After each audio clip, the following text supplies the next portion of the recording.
dapat meron tayong basic na kaalaman kung paano patakbuhin ang isang piggery at paano i-manage ang finance.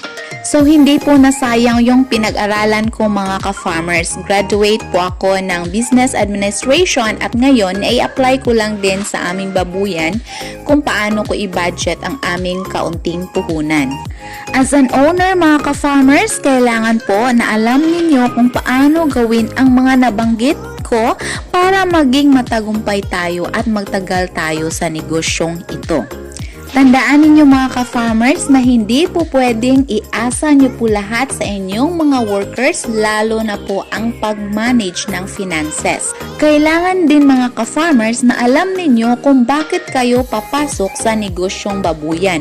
Hindi po pwede na magnegosyo kayo ng babuyan dahil yung mga kapitbahay ninyo meron ding negosyo na ganyan or yung kaibigan nyo po